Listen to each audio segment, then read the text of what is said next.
So that was Astral Rejection, the track that opens the album. And I'm always a sucker for a good pun, so I like the title. But I wondered, it was the first song I'd heard off the album in a demo form, I think. But I wondered if it was actually the first track that you recorded for the album.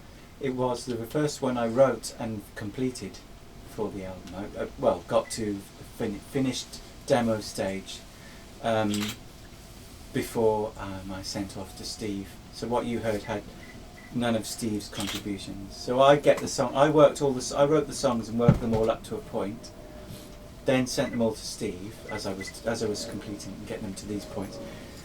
This is how we work. His studio is in Harrow and I live in Highgate, so it's not very easy for us to record together. So he does his stuff on his own, and then he sends back to me all his different parts, and I line them all up in my sequencer, and then I edit what he's given me, as well as re-looking at what I've done, all the programming and rhythms I've programmed and sounds I've created and parts, and I subsequently edit what I've done as well according to what he's contributed.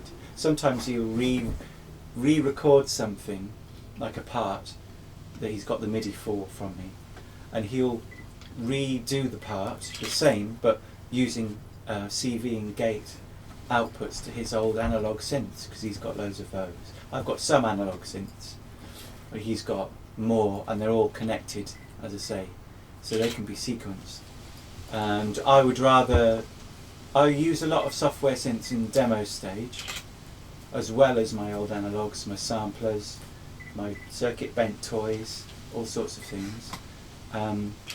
Then he adds a lot more analog in that way, and then we're not trying to make it all analog. It's just we both started with analogs. That's probably where our love of synths comes from. So that's what we know best. And the song itself, what inspired it? Did you stumble across the pun first, or did you have the song in mind and then work up the title? Which came first? I think I got the title first, probably.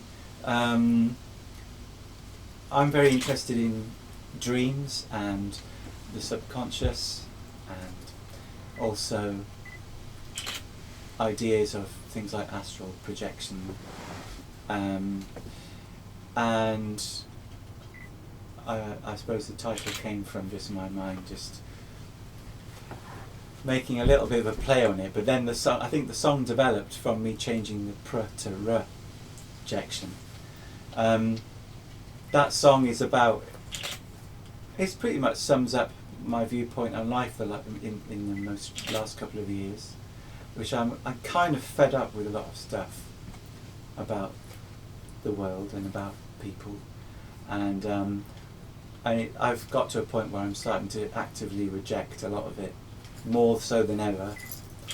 And I had this idea when I was flying to, where was I flying to? I think I was flying to Germany, very possibly.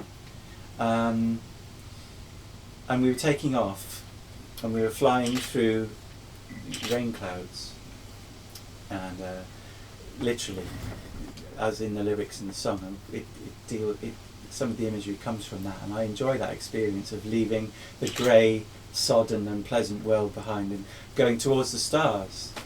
That's just the lyrics are quite literal then. In some respects, but also you're leaving behind what your normal life, normal things. Interesting. But also that as a concept is interesting to me, because I love to leave things that are familiar in a way. I love new things, not everything new, but I like new starts, and I also like escaping a lot. All these things are in the song, really. The song's not about one thing, it's about a lot of things. Okay. A lot of aspects to how I look at life, and yeah, definitely lately. And it kind of came to life a lot more when I flew over to Tokyo last year, where I met you, Rob. And we did some of that video footage together. Yeah, which we still haven't used. Yeah, around this track. Yes, around this track, which yeah, I I'd left to forgotten do. about that. But yeah, that put even more flesh on the bones of it, because I really had left everything behind to go on the other side of the planet. And that was almost like the song turning into real life. Like real life, my life went into that song, and then the song affected my life in a way. That's a strange one, isn't it? Yeah. Cool. Should we listen to the next track? Okay.